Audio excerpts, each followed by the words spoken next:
Good morning student. आज हम लोग जो है चैप्टर 4 के एग्रीकल्चर के नेक्स्ट टॉपिक पे हम थोड़ा सा डिस्कस करेंगे।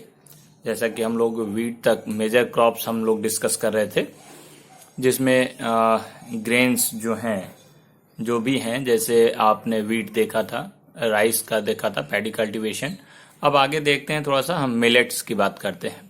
मिलेट में कौन कौन से आपके क्रॉप हम इन्वॉल्व करते हैं, उसमें ज्वार है, बाजरा है और रागी। ये तीन बहुत इंपॉर्टेंट हैं, जो कि ज्वार, बाजरा और रागी के नेम से जाने जाते हैं मिलेट क्रॉप में। और दूसरी चीज ये है कि इसमें जो है, इसे हम कोर्स ग्रेन के नेम से भी जानते हैं। अब ध्यान से देखिएगा, these are known as coarse grains. Coarse grains क्यों कहा जाता है, इसके पीछे कारण ये है कि इसमें न्यूट्रिशन का परसेंटेज बहुत ज्यादा होता है। मतलब इसमें जो है, जो भी न्यूट्रिशंस पाए जाते हैं वो बड़ी मात्रा में पाए जाते हैं, इसलिए इसे कोर्स ग्रेन्स। जैसे न्यूट्रिशन, जैसे एक एग्जांपल लेते हैं, ragi is very rich in iron, calcium, other micronutrients and roughage. अगर देखा जाए तो रागी जो यहाँ पे आपके सामने एक एग्जाम्पल दिया गया है रागी का। रागी क्या है कि रागी का जो न्यूट्रिशनल कंडीशन है, या जो न्यूट्रिशंस का फुलफिल कर हमारी बॉडी के लिए जो न्यूट्रिशंस चाहिए, उनको फुलफिल करने में बहुत आगे है। क्यों? क्योंकि इसमें न्यूट्रिशंस, आयरन भी पाया जाता है, कैल्शियम भी पाया जाता है, उसके साथ साथ जो है और भी बहुत से छोटे मोटे आपके क्या है, न्यूट्रिशंस पाए जाते हैं, जो हमारी बॉडी के लिए बहुत ज्यादा आवश्यक है। और दूसरा, ये रफेज का काम करता है। जैसे क्या होता है कि जो हमारे लीवर के लिए जो रफेज की नीड होती है, वो ये बहुत अच्छे ढंग से फुलफिल करता है। अब दूसरी चीज देखें, इसी में आगे अब हम बढ़ते हैं। कहता है कि jowar is a rainfed crop.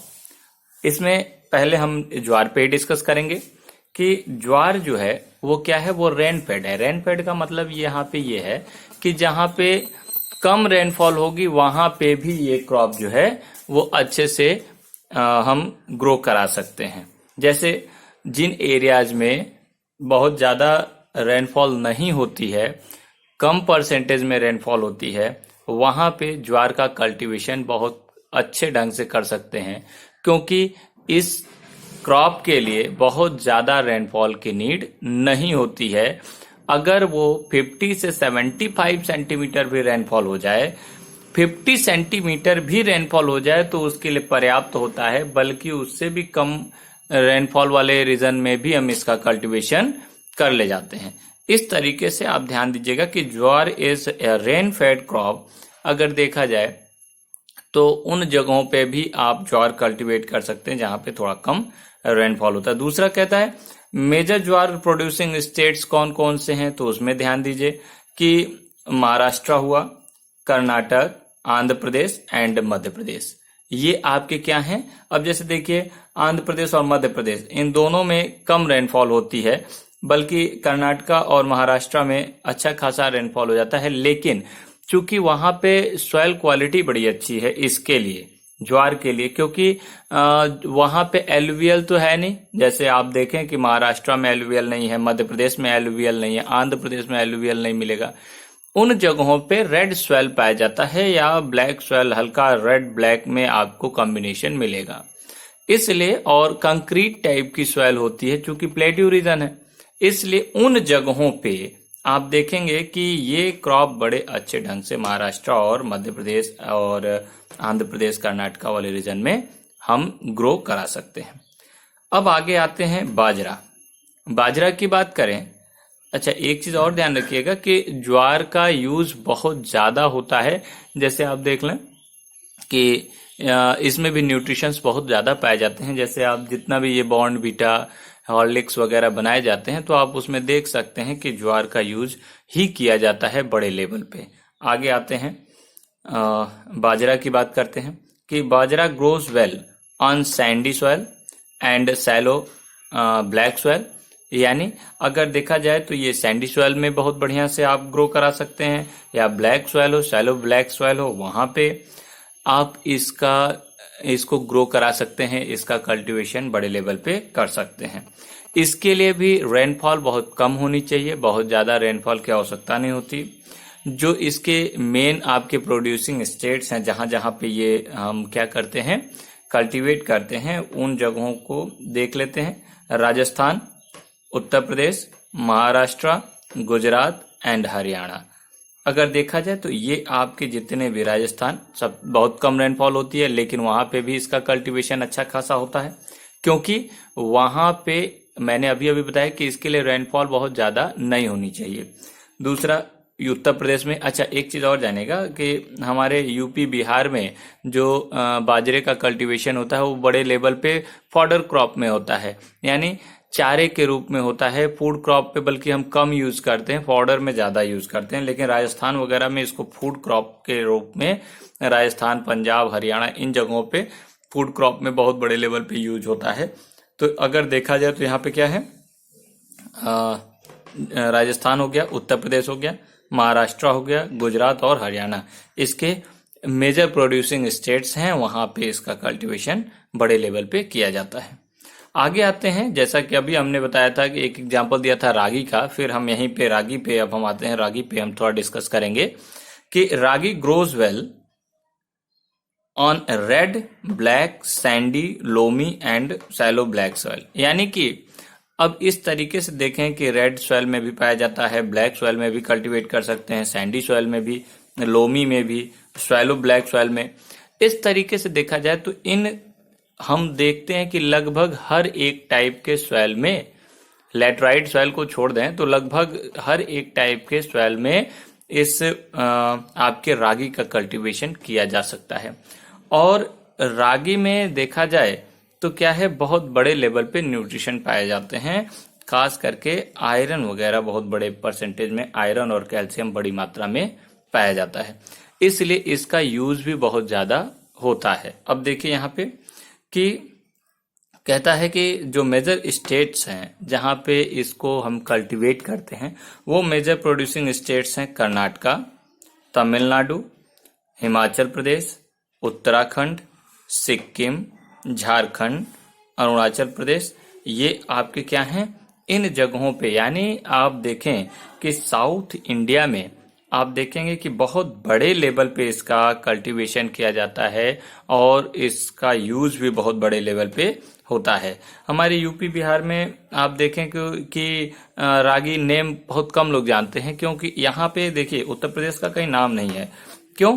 क्योंकि यहाँ पे बहुत कम लेवल पे या बहुत कम मात्रा में रागी का कल्टीवेशन करते हैं, बल्कि आप देखें साउथ इंडियन जो होते हैं, चूंकि इसके लिए भी जो रेनफॉल परसेंटेज है वो बहुत कम चाहिए, बहुत ज्यादा रेनफॉल परसेंटेज की आवश्यकता नहीं होती है।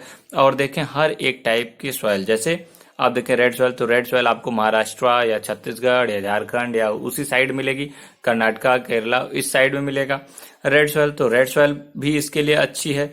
दूसरी ब्लैक और ब्लैक सॉइल भी, तो ब्लैक सॉइल आप गुजरात में देख सकते हैं। सैंडी सॉइल अगर देखा जाए तो सैंडी आपके राजस्थान रीजन में आपको मिल जाता है, या फिर छत्तीसगढ़ वाला रीजन जो है वहां पे सैंडी सॉइल आपको मिलती है। फिर अच्छा कुछ केरल वाले पोर्शन पे भी मिल जाते हैं। फिर लोमी है, तो लोमी तो आपको वहां पे मिल ही जाएगी जो कोस्टल रीजन है, या फिर और भी इधर आपके हरियाणा वगैरह में भी, हिमाचल में। और आपका सैलो ब्लैक सॉइल, ये भी आपको उसी साइड मिलेगा, साउथ इंडिया साइड। इसलिए देखा जाए तो कर्नाटक, तमिलनाडु, हिमाचल प्रदेश, उत्तराखंड, सिक्किम, झारखंड और अरुणाचल प्रदेश, इन जगहों पे इसका बहुत बड़े लेवल पे प्रोडक्शन होता है, या फिर कह दें कि यहाँ पे हम इसका कल्टीवेशन बड़े लेवल पे करते हैं, इसको प्रोड्यूस कराते हैं। अब आते हैं नेक्स्ट टॉपिक हमारा बनता है मेज। मेज पे हम बात करें तो हमारे वहाँ यूपी में भी इसका कल्टीवेशन बड़े लेवल पे होता है मेज का। अब थोड़ी सी बात कर लेते हैं कि it is used both as food and fodder crop. यहाँ पे आपके उत्तर प्रदेश, बिहार या फिर इन सभी जगहों पे आप देखेंगे कि इसका बड़े लेवल पे यूज होता है। पहला तो फूड क्रॉप में भी हम बहुत बड़े लेवल पे यूज करते हैं, और दूसरा अगर देखा जाए तो फॉडर क्रॉप में भी, यानी पशुओं के चारे के रूप में भी इसका बहुत बड़े लेवल पे यूज किया जाता है। अगर हम फूड क्रॉप में नहीं यूज करते तो फॉडर क्रॉप में यूज कर लेते हैं। इस तरीके से अगर देखा जाए तो मेज का जो है दोनों तरीके से यूज कर सकते हैं, फूड के रूप में भी और फॉडर के रूप में भी, दोनों तरीके से हम यूज करते हैं और बहुत बड़े लेवल पे यूज करते हैं। थोड़ी सी बात करते हैं कि it is a kharif crop. बात करते हैं कि अगर मेजर तरीके से देखें या सही मायने में माने तो ये क्या है, ये खरीफ क्रॉप है, ना कि रबी क्रॉप है। लेकिन थोड़ा सा कंफ्यूजन क्रिएट करता है क्योंकि कुछ ऐसे स्टेट्स हैं जहां पे ये रबी और खरीफ दोनों क्रॉप पैटर्न में फॉलो किया जाता है। जैसे एग्जाम्पल दिया हुआ है आपके बुक में भी, और मैं फिर बता देता हूं कि आपके बिहार वाले रीजन में इसको हम देखते हैं कि खरीफ क्रॉप में भी यूज करते हैं और रबी में भी कल्टीवेट करते हैं। आपकी यूपी में भी बहुत से जगहों पे आप देखेंगे खरीफ और रबी दोनों क्रॉप पैटर्न में इसको फॉलो किया जाता है। दोनों टाइप के क्रॉप पैटर्न में हम इसको कल्टीवेट करा ले जाते हैं। तो इस तरीके से देखें, it is a kharif crop. Temperature अगर देखा जाए कि इन एरिया में क्या टेम्परेचर है, तो टेम्परेचर देखिए 21 डिग्री सेंटीग्रेड से लेके 27 डिग्री सेंटीग्रेड के बीच इसका टेम्परेचर होना चाहिए। तो आप देखें कि यहाँ पे दो टाइम पे ऐसा होता है जब सीजन चेंज होते हैं, जैसे गर्मी से ठंडी आती है, ठंडी से गर्मी में जब हम कन्वर्ट होते हैं, उन जगहों पे आप देखेंगे कि ये 21 डिग्री से 27 डिग्री टेम्परेचर आपके यूपी बिहार वाले रीजन में होता है। इस तरीके से हम देखें कि ये जो आपका टेम्परेचर जोन जो वैरी कर रहा है, यहाँ पे यूपी और बिहार में दोनों टाइप के क्रॉप पैटर्न में हम फॉलो करा सकते हैं, क्योंकि यहाँ दो टाइम पे जब वेरिएशन होता है दो सीजन के बीच, तब ये देखने के लिए मिलता है। दूसरा कहता है grows well in old alluvial soil. देखा जाए तो ये ओल्ड एलुवियल सॉइल में ये बहुत अच्छे से ग्रो कर सकता है। आप देखिए कि आपके यूपी और बिहार में बहुत बड़े लेवल पे, मैं 9th क्लास में पढ़ाया था कि जो आपका बांगर है, ठीक है, जो बांगर वाला पोर्शन है, उस बांगर वाले पोर्शन पे आप देखेंगे कि ये बहुत बड़े लेवल पे ओल्ड एलुवियल सॉइल, जैसे जहां हम लोग रहते हैं, जो एरिया हम लोगों का है, वो सभी भांगर में ही आते हैं, ना कि वो खादर में। खादर वाला रीजन जो होता है वो रिवर का बैंक रीजन होता है, और चूंकि इसके लिए बहुत ज्यादा रेनफॉल की नीड नहीं होती। बहुत ज्यादा रेनफॉल हो गया तो इसकी रूट्स जो है वो खराब हो जाएंगी और ये पेड़ जो, या फिर कह लीजिए ये प्लांट जो है वो पूरी तरह से ड्राई हो जाएगा। इसलिए ये खादर वाले रीजन में नहीं हो सकता, बल्कि क्या लिखा हुआ है, सीधी लिखा हुआ ओल्ड एलुवियल सॉइल, यानी कि बांगर वाले पोर्शन पे ही हम इसको कल्टीवेट करा सकते हैं, ना कि खादर वाले रीजन में। खादर वाले रीजन में जो ही वाटर आपका फिल होगा, तुरंत जो है वो गड़बड़ हो जाएगा। इस तरीके से आप देखें, इस तरीके से देखते हैं कि जो ओल्ड एलुवियल है उसी में आपका जितना भी भांगर वाला पोर्शन है वहीं पे आपको मेज का कल्टीवेशन किया जाता है। अब इसमें एक चीज और देखिए, कौन कौन से मेजर स्टेट्स हैं जहां पे इसका कल्टीवेशन होता है, जैसे कर्नाटका, मध्य प्रदेश, उत्तर प्रदेश, बिहार, आंध्र प्रदेश और तेलंगाना।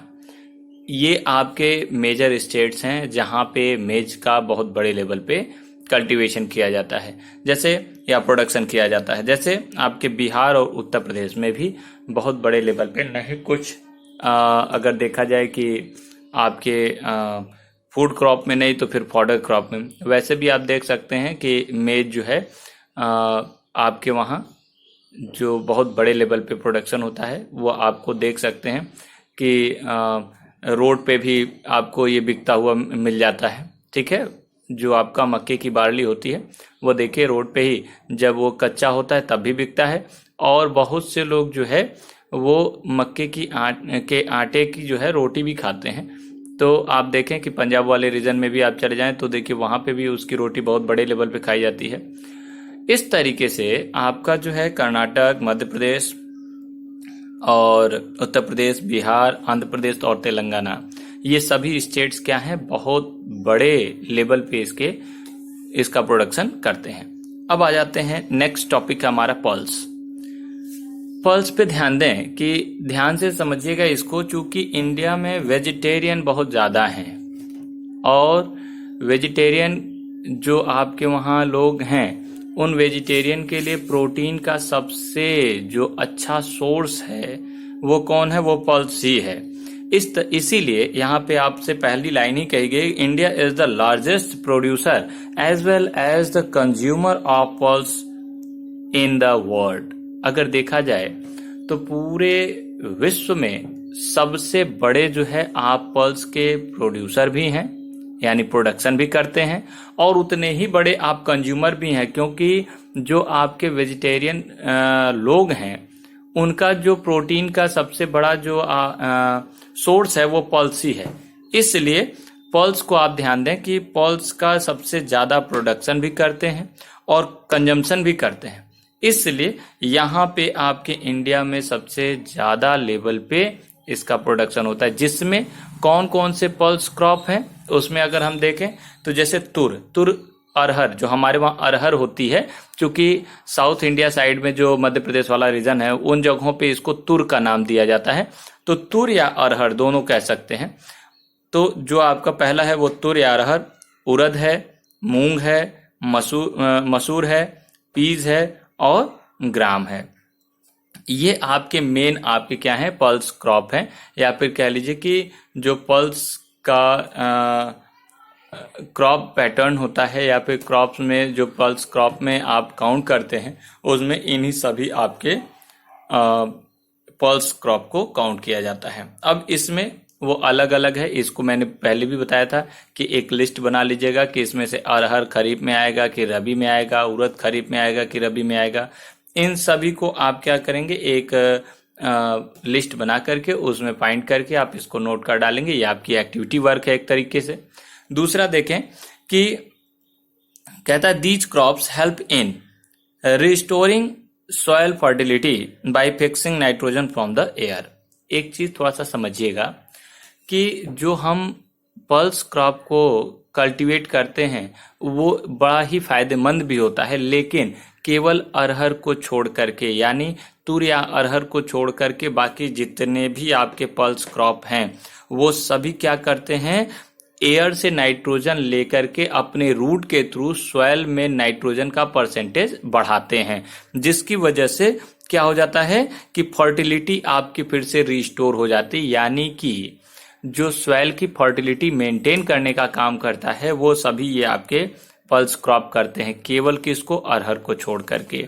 अब यहाँ पे थोड़ी सी और बात कर लें कि ये नाइट्रोजन आपका क्या होता है, आपके एटमॉस्फेयर से या फिर कह लीजिए कि एयर से नाइट्रोजन ले करके और उसको अपने रूट में ले जाकर के रिस्टोर करते हैं। और रूट जुड़ा होता है किससे, सॉइल से। सॉइल में जुड़े होने की वजह से रूट जो है वहां पे क्या होगा, नाइट्रोजन का परसेंटेज बढ़ जाएगा, और परसेंटेज बढ़ने से उसकी फर्टिलिटी मेंटेन हो जाती है। तो ये चीज आपको ध्यान में रखना है कि केवल आप अरहर के क्रॉप को छोड़ करके बाकी सभी आप क्रॉप जो भी आपके पल्स क्रॉप हैं उनको आप कल्टीवेट करेंगे तो उससे सॉइल की फर्टिलिटी बढ़ेगी। एक चीज और ध्यान में रखनी है, और वो ये है कि इसे हम एक लगातार नहीं इसको कल्टीवेट करते, बल्कि इसको क्या करते हैं, हम किसी न किसी क्रॉप के साथ हम इसको क्रॉप का मतलब ये है, जैसे फर्स्ट टाइम आपने वीट का कल्टीवेशन किया तो उसके बाद दूसरा जब आप करेंगे तो पल्स क्रॉप कर सकते हैं। पहले वीट का किया तो फिर पल्स क्रॉप कर लें, या पहले पल्स क्रॉप किया है तो पैडी का कल्टीवेशन फिर उसमें कर लें, क्योंकि लगातार करने से सॉइल में नाइट्रोजन का परसेंटेज बहुत ज्यादा बढ़ जाएगा और फिर उसकी फर्टिलिटी पे कहीं न कहीं बहुत ज्यादा प्रभाव पड़ने लगेगी। इसलिए जरूरी ये होता है कि इसको क्या करें, इसको हम पैटर्न बना लें कि एक बार एक क्रॉप करेंगे, जैसे एक बार ये पैडी कल्टीवेशन करेंगे या वीट का कल्टीवेशन करेंगे, तो दूसरी बार क्या करेंगे, हम पल्स क्रॉप का हम कल्टीवेशन करेंगे। इस तरीके से हम क्या करते हैं, चेंज करके रूटीन वाइज इसको चेंज कर करके हम क्या करते हैं, इसको हम कल्टीवेशन करते हैं इसका। नहीं तो फिर यही होगा कि उसमें नाइट्रोजन का परसेंटेज भी बहुत ज्यादा बढ़ा लेना कोई अच्छी चीज नहीं होती है। लेकिन ये क्या करता है, जैसे मान लीजिए हमने वीट का कल्टीवेशन किया, वीट का कल्टीवेशन एक बार कर लिया तो उससे ये हुआ कि हमने उसके नाइट्रोजन का परसेंटेज कुछ यूज कर लिया, वीट क्रॉप के थ्रू। लेकिन फिर हम क्या करें, कोई और पल्स क्रॉप उसके बाद उसको कट करके हम पल्स क्रॉप हम कल्टीवेट कर लेंगे, तो फिर से वो क्या करेगा, वो इसको स्टोर करे, रिस्टोर करने का काम कर देगा। लेकिन हम लगातार एक ही टाइप का क्रॉप पैटर्न फॉलो करेंगे तो फिर प्रॉब्लम होगी। इसलिए क्या है कि केवल नाइट्रोजन का परसेंटेज बढ़ता जाएगा, तो वो भी अच्छा नहीं है। इस तरीके से हम इसको जब भी कल्टीवेट करते हैं तो क्या करते हैं, साइकिल बना लेते हैं कि एक के बाद दूसरा, दूसरे के बाद वो, फिर इस तरह से कभी पैडी किया तो फिर पल्स क्रॉप, फिर कभी वीट किया तो फिर आपका पल्स क्रॉप, ये आपको चेंज करते रहना है। आगे आते हैं, जो मेजर प्रोड्यूसिंग स्टेट्स हैं वो हैं मध्य प्रदेश, राजस्थान, महाराष्ट्र, उत्तर प्रदेश और कर्नाटका। इन जगहों पे आप देखेंगे कि बहुत बड़े लेवल पे इसका कल्टीवेशन किया जाता है। चूंकि इसमें देखिए मध्य प्रदेश, राजस्थान, महाराष्ट्र, ये सभी ऐसे रीजन हैं जहां पे थोड़ा सा कम रेनफॉल होता है, परसेंटेज कम होती है, और इसके लिए रेनफॉल परसेंटेज कम ही होनी चाहिए और थोड़ी सी सैंडी सॉइल होनी चाहिए, तभी ठीक है, क्योंकि इसके रूट्स में बहुत ज्यादा वाटर फिल नहीं होना चाहिए, नहीं तो ये ड्राई हो जाएगा। तो इन चीजों को आपको ध्यान में रखना है। अगले दिन हम इस पे डिस्कस करेंगे कि जो आपके ग्रेन्स नहीं है लेकिन फूड क्रॉप है, यानी food crop other than grains की बात करेंगे, जैसे शुगर केन है या टी है, कॉफी है, इस पे अब हम डिस्कस करेंगे। आज के लिए इतना ही, दैट्स ऑल, थैंक यू।